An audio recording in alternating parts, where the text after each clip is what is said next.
Okay. Regan, thanks so much for joining me today. I certainly do appreciate it. And I know you have a very busy schedule because I know your schedule on TV. And we all know what you accomplished on the racetrack, but I am curious when you first started thinking you might want to come over to broadcasting. Well, that's a good question, Caitlin. I don't know that I ever actually thought about it until it happened, to be perfectly honest. I'd spent, I think it was 2016, I was doing some stuff, 2015 and 16, I was doing stuff in the studio with the Fox Race Hub group, and had started doing a little bit more and more, and coming in, maybe as a monthly analyst, come in and do a show once a month or things like that. And I enjoyed it. It was fun kind of seeing the elements and how the shows get put together. And then 2017, I didn't have a ride. I was driving part-time truck schedule, just kind of beating around in different stuff. And I was drove the 43 car some, and had done a few other things. And in the process of that, there was an opportunity to do some work in the booth at Iowa. And it worked out to where I could do the Xfinity race there. I could call it, and really had fun doing that, and enjoyed my time in the booth. And through the process of all that, had discussed some things with other guys within the Fox company, Steve Craddock, Jacob Ullman, people that we all work with directly, and kind of expressed some intrigue in TV and intrigue in what it could look like, maybe doing a little bit more in the future. And next thing I know, it was we got further down in the year, and I don't know the exact dates, but it was kind of pitched and presented, hey, would you like to maybe come and do a little bit more next year? And, the plan that was put together was something I looked at and didn't decide right away. It was, it's a big decision to say, hey, I'm not going to drive. I'm going to do TV instead. And had discussed it with my wife, Megan, and we had 2 kids, and our lives were kind of in a little bit different place at that moment. And it just, the more I looked at it, the more it made sense, and kind of dove headfirst into it. You really did. You have such a knack for it, so much natural ability. Been a great addition to NASCAR on Fox. I'm curious, what's been maybe the most surprising or challenging part for you, coming from the driving side to the TV side?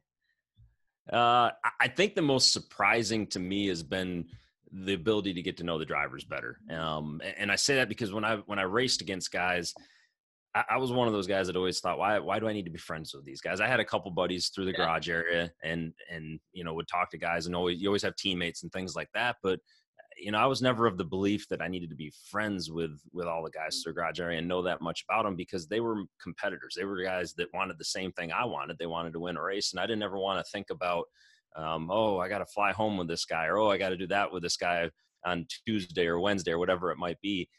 So I didn't get to know my competitors. And I think on the broadcast side, I've been able to get to know them better and get to be around guys in a different setting, and get to have different conversations with them. And, there's some guys that when I drove, I thought I just couldn't stand them. And I didn't know why I couldn't stand them. Because I didn't know them, but I just couldn't stand them.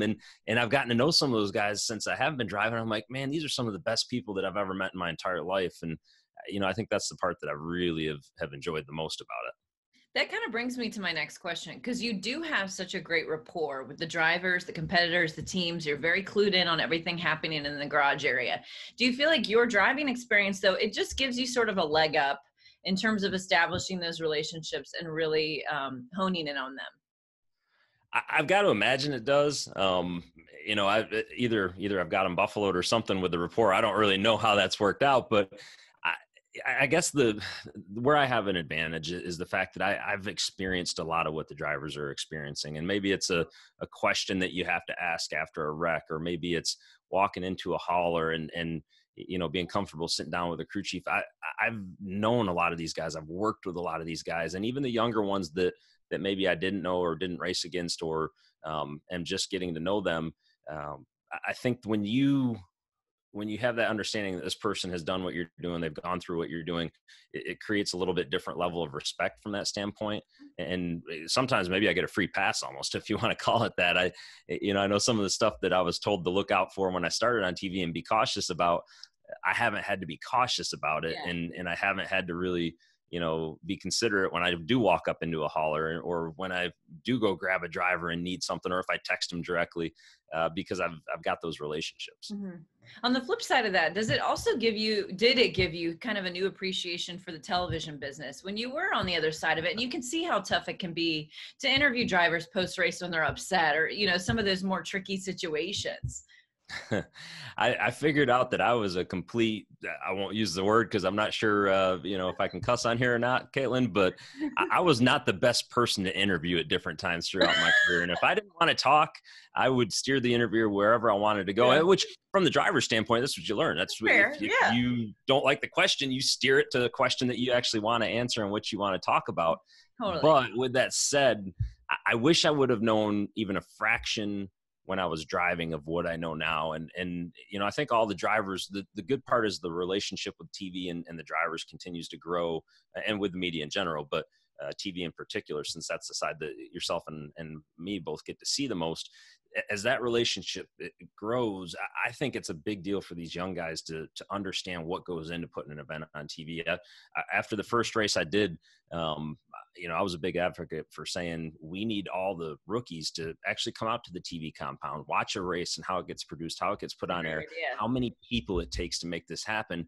And a lot of times you would think that, if somebody's asking you a question, they're trying to have that gotcha moment, or they're firing at you. The reality is they're just asking a question based on what they see, and they're trying to make you look good. They're not out to get you. That's not what it's about. And I think that, as a driver, sometimes we think that. We also are like, well, we just crashed. Why do you have to come talk to me right now? Well, because that's part of the story of it. And exactly. I wish I would have handled a lot of stuff differently when I was younger. And I guess that's part of growing up. You learn. Part of growing up, no kidding, you learn. And you mentioned sort of everything that goes into the broadcast. So I'm curious the preparation level that you put in. I know it, but for those who will be watching, what all do you do to prepare for your race weekends? Because you always have a ton of notes. You're like a Larry Mack in that sense. You have a lot going on. So what's your I can't keep up with Larry Mack. Don't put me in that caliber right there. He's got books. He's got books from 1985, I think, that still have his notes in there. But I do, when I started doing TV, I worked with Larry Mack quite a bit on the race day shows, actually, that first year. Yeah. And I was able to see, the effort that he puts in and the things that he would focus on. And Larry Mack is a numbers guy. He's a numbers guy and a stats guy, and he can tell you all of those right off the top of his head. And, early on I started trying to do that because I'm like, well, Larry Mack's really good at this. This is what I need to know. These are the things I need to know. I figured out fast that I was not capable of doing that. And that I confuse myself if I get too deep into the numbers. And I kind of took a different path. I said, let me be more of a driver's guy. Let me be the guy that really understands, why is one guy better at a certain racetrack, or why is one team doing better than another team right now, and try to dive into that stuff. In terms of, our pit road weekends when we're actually at the racetrack, a lot of what I do is to just try and make sure I talk to everybody. And I don't know if this is right or wrong, but something that I always said from the start is I will not paraphrase or say something unless it comes out of that person's mouth. Even though I know the answer to something already, I have to go talk to that person, and I have to hear them say it in order for me to ever say it on TV. And I think because of that, I find myself maybe lacking for time a lot of times, because I try to see everybody. And if I don't see them, I don't have something about them, I'm not going to speak up and say it, even though maybe it is factual or maybe it's true. And even if I heard it in another interview, I'll still back it up with my own questions and comments. So I look at the numbers, I look at all the stats. I try not to get myself too deeply into that stuff because it can confuse me from time to time. A lot of what I do is on the feel and the flow and notes. Like you said, I think that the preparation is a big part of what we do. It is. Much like driving the race car preparation, the harder you work at it. I always said when I was a driver, my theory when I was a driver is I am not the best. I'm not the most talented. So I'm going to have to work harder than the rest of them. I'm going to have to be smarter than the rest of them if I'm ever going to succeed. And that theory kind of sticks with me into TV. I'm not the best at it. I'm not the most talented at it, but I'll work hard at it. And if I work hard at it and I have fun doing it, then, you just try to let the rest of it take its course.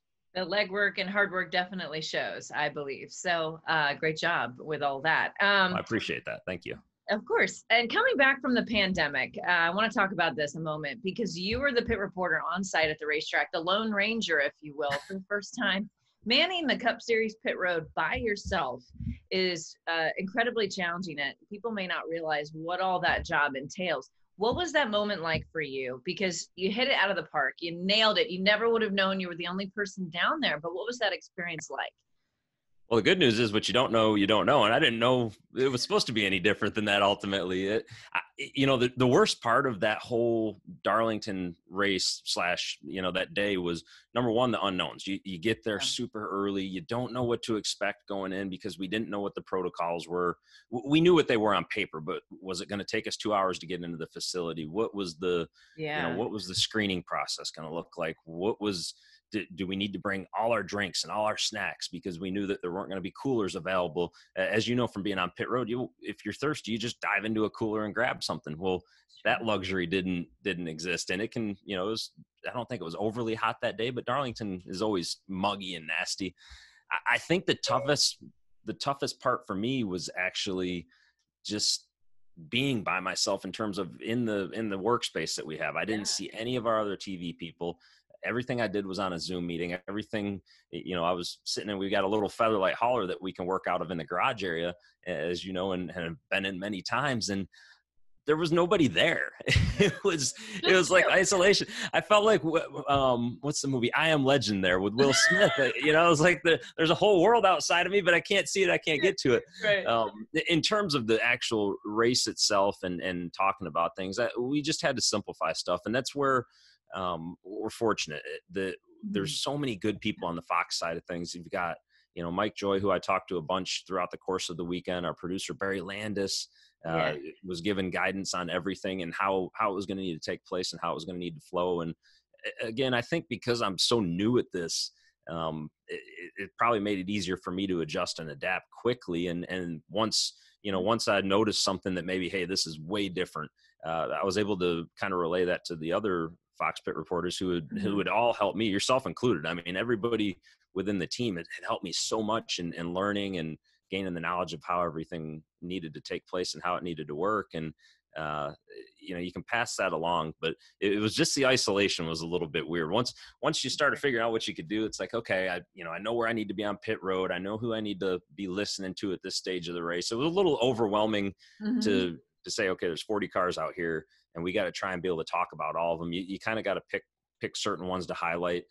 We did have our pit producer, Pam Miller, who's always in our ear and helps us out. She was able to feed me a lot of information because they were back in Charlotte listening to what was taking place on a lot of cars. So if there was something that really stood out and it wasn't, let's say, one of the top 5 cars or whoever I might have been, a big storyline I might have been listening to in my scanner, they could feed me the rest of that. So it was a fun event. And I think that the coolest part for me was just knowing that it was bringing people a little bit of a sense of normalcy. There's no nerves in terms of doing it because it was like, hey, this is for me, it was back to normal of being at a racetrack, even though it looked different when we were there.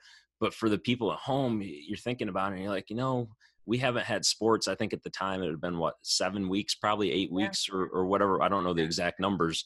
But it was just the thought process that, we're watching a race. Everybody's watching a race. This is exciting. And it's easy when you're excited about something. And I love racing, as you know. I love racing with all my heart. I'm passionate about it. It's just easy to talk about something when you're that pumped up about it. It was really an incredible special moment. And as I mentioned, you did a phenomenal job. Huge team effort from everybody at NASCAR and Fox. Pretty amazing what they were able to accomplish through the pandemic. I agree. And I always like to ask people too, though, about balancing their home life with their jobs, because you have 2 children. They're so cute. I know, like, working at home is different. You're balancing it with the kids sometimes wanting to come in the room or whatnot. What is that like for you? Well, we put new locks on all of our doors to make sure when I did need to have a door shut and a little bit of quiet for a minute, we could keep that because my kids are as is your daughter Cadence, they're old enough now to open doors, and it's amazing that the simplest thing that you need for private time that can sometimes not become private anymore, and especially through what we've all been experiencing over the past what, 6 months now. I'm losing track of that as well. But, I'm fortunate. My wife, Megan, she's a school teacher by trade. Once we had kids, she didn't go back to teaching, and we lived in Colorado for a little while, as you know, as you did also. Once we came back from Colorado, because she couldn't teach out there because of her license, and we started having kids, she decided to wait till the kids got a little bit older. So it just by chance, as this pandemic hits and everything takes place, we have a teacher in the house that's able to help our little ones kind of still continue down a little bit more normal path. And we're fortunate, because I know a lot of people don't have that luxury, and it's, for us, it was more or less just about luck that, that's how it worked out.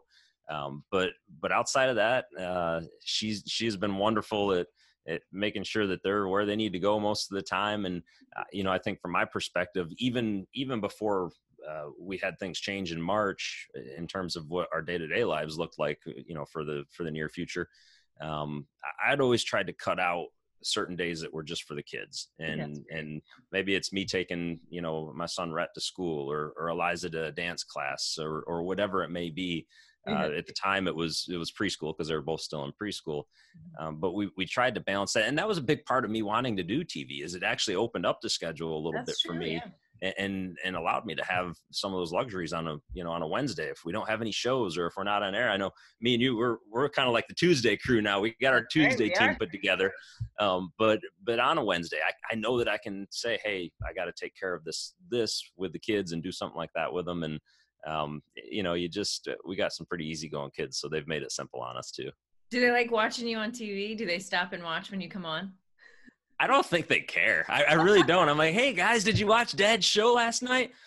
No, what was that, Dad? And I'm like, and I still question the one thing that from my driving career that's always going to bother me. That's always not bother me, but that I always question. I'm like, I don't think my kids actually knew that I used to drive race cars. They see me watching race cars on TV all the time, and Rhett maybe has a little remembrance of going to the racetracks, but I don't know if they know what Dad, did when he was younger. And there's times where I'm like, man, I need to go do a race just to prove it.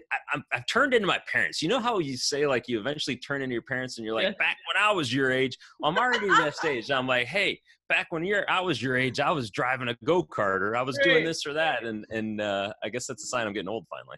And the older they get, the more they'll appreciate all the things that Dad did in his career. No question about that.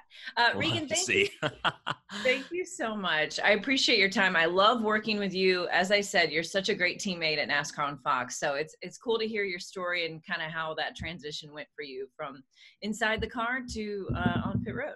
Well, I appreciate that, Caitlin. And likewise, it's a blast. I know we've gotten to do a lot of shows together this year because of how it's all worked out. And you do an amazing job with me and whoever else is on the show at any given time.